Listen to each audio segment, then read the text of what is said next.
শুরু করছি আল্লাহর নামে, যিনি পরম করুণাময়, অতি দয়ালু। এখন একথা বলছো, অথচ তুমি ইতিপূর্বে না ফরমানি করছিলে এবং পথভ্রষ্টদেরই অন্তর্ভুক্ত ছিলে।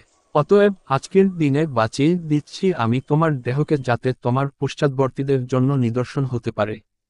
আর নিঃসন্দেহে বহু লোক আমার মহাশক্তির প্রতি লক্ষ্য করে না।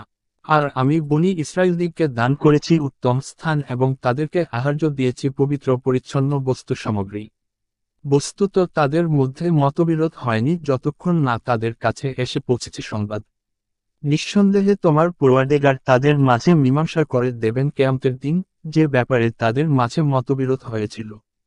সুতরাং তুমি যদি সে বস্তু সম্পর্কে কোনো সন্দেহের সম্মুখীন হয়ে থাকো যা তোমার প্রতি আমি নাজিল করেছি, তবে তাদেরকে জিজ্ঞেস করো যারা তোমার পূর্ব থেকে কিতাব পাঠ করছে।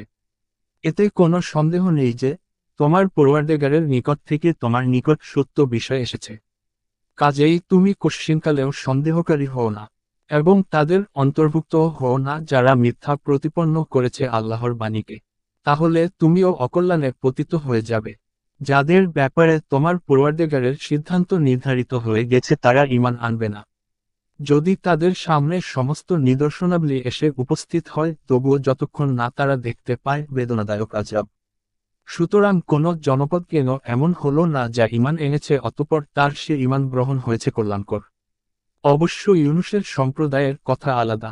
তারা যখন ঈমান আনে তখন আমি তুলে নেই তাদের উপর থেকে অপমানজনক আযাব পার্থিব জীবনে এবং তাদেরকে কল্যাণ পৌঁছাই এক নির্ধারিত সময়ের পর্যন্ত। আর তোমার পরওয়ারদিগার যদি চাইতেন, তবে পৃথিবীর বুকে যারা রয়েছে তাদের সবাই ঈমান নিয়ে আসতে সমবেত হবে। তুমি কি মানুষের উপর জবরদস্তি করবে ঈমান আনার জন্য? আর কারো ঈমান আনা হতে পারে না যতক্ষণ না আল্লাহর হুকুম হয়।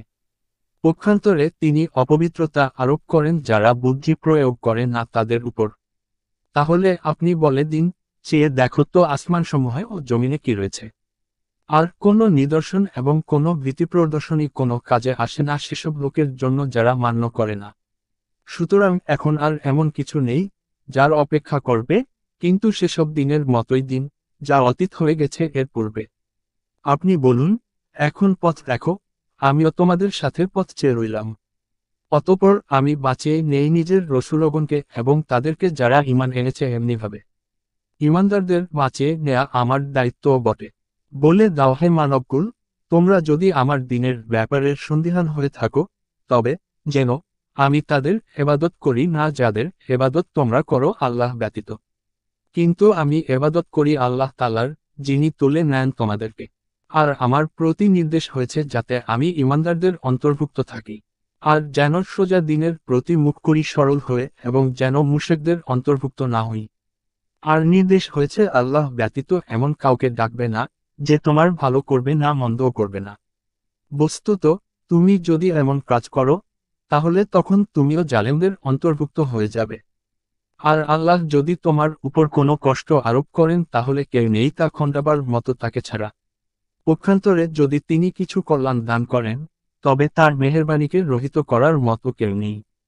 তিনি যার প্রতি অনুগ্রহ দান করতে চান স্বীয় বান্দাদের মধ্যে তাকেই দান করেন, বস্তুত তিনিই ক্ষমাশীল দয়ালু। বলে দাও হে মানবকুল, সত্য তোমাদের কাছে পৌঁছে গেছে তোমাদের পরওয়ারদিগারের তরফ থেকে। এমন যে কেউ পথে আসে সে পথ প্রাপ্ত হয় স্বীয় মঙ্গলের জন্য, আর যে বিভ্রান্ত ঘুরতে থাকে সে স্বীয় অমঙ্গলের জন্য বিভ্রান্ত অবস্থায় ঘুরতে থাকবে। অনন্তর আমি তোমাদের উপর অধিকারী নই। আর তুমি চলো সে অনুযায়ী যেমন নির্দেশ আসে তোমার প্রতি এবং সবর করো, যতক্ষণ না ফয়সালা করেন আল্লাহ। বস্তুত তিনি হচ্ছেন সর্বোত্তম ফয়সালাকারী।